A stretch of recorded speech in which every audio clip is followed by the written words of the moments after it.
साथियों, बहुत दिनों के बाद रेलवे बोर्ड ने हमारे कैडर पुनर्संरचना कैडर रिस्ट्रिक्शन कमेटी की मीटिंग, कोर कमेटी की मीटिंग को बुलाया था और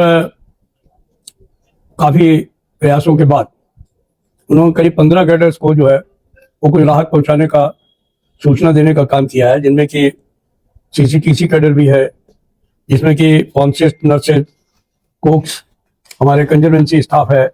इसमें इंजीनियरिंग डिपार्टमेंट सारे टेक्निकल कैडर्स जो है उनके टेक्नीशियंस हैं, उनमें सिंगल विभाग के भी टेक्नीशियंस अलग से शामिल हैं। अकाउंट्स में स्टाफ की कैटेगरी है, टेलीफोन ऑपरेटर और साइपर ऑपरेटर का कैटेगरी है, जिसमें जो है वो ट्रैक मेंटेनर, ट्रालीमैन, गेटमैन, चौकीदार भी शामिल हैं। इसमें मिनिस्ट्रियल स्टाफ, टाइपिस्ट और कैंटीन स्टाफ भी शामिल है और स्टेनोग्राफर्स की भी रिस्ट्रक्चरिंग के बारे में उन्होंने कुछ सूचनाएं देने का काम किया है। मोटा मोटी हर जगह पर जो तमाम कैडर्स हैं उनमें जो है वो उन्होंने जो प्रयास किया था देने का, हम लोगों ने बहस के बाद में और बात करने के बाद में उन कैडर्स में भी काफ़ी इम्प्रूवमेंट होने का काम हुआ है। तो एक अच्छा जो है वो कदम है हमारे रेल मंत्रालय का।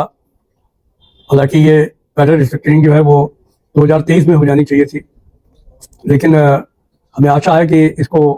रेल मंत्रालय 2023 सितंबर से लागू करने का काम करेगा, जैसे ये ड्यू थी। बाकी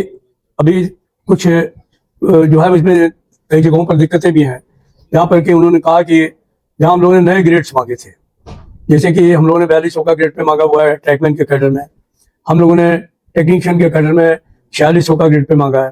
हमने रनिंग में लोको पायलट और ट्रैफिक रनिंग में जो है उनके लिए जो 4200 का खाली अकेलौता ग्रेड है ग्रेड, तो उस स्केल को हम लोगों ने 4600 में भी मांगने का काम किया है। तो ये जो नए ग्रेड्स मांगे हैं उन पर अभी रेल मंत्रालय जो है और जो हमारे दूसरे जो मिनिस्ट्री ऑफ एक्सपेंडिचर है उसके बीच में और हम लोगों के बीच में सामंजस्य नहीं है, इसलिए इस सवाल को वो क्लियर कर लेना चाहते हैं मिनिस्ट्री ऑफ एक्सपेंडिचर से, और इसके बाद में फिर जो नए ग्रेड्स हैं उसके बारे में बातचीत होगी। इसके बारे में उनका एक ये भी कहना है कि चूंकि 8वां वेतन आयोग आ गया है और 8वें वेतन आयोग में जो है वो ये विषय संदर्भित है 8वें वेतन आयोग को, तो इसलिए ये इन सवालों को वहीं उठाया जाए। जबकि हम लोगों का कहना यह है कि नहीं, ये तय करने के लिए कोई बाहर के डिपार्टमेंट का आदमी नहीं आएगा कि किस स्टेशन पर किस ग्रेड पे का स्टेशन मास्टर काम करेगा,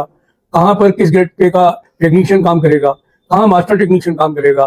कहाँ जो है वो किस ग्रेड पे और स्केल का आदमी काम करेगा, ये तय करना डिपार्टमेंट विशेष का अधिकार है और ये अधिकार जो है वो रेलवे के पास में है। तो हमें आशा है कि हमारे आर्गूमेंट में दम है और आगे चल करके इस सवाल पर बातचीत होगी और इसमें कुछ न कुछ जो छूटी हुई चीज़ें हैं उनको भी करने का काम होगा।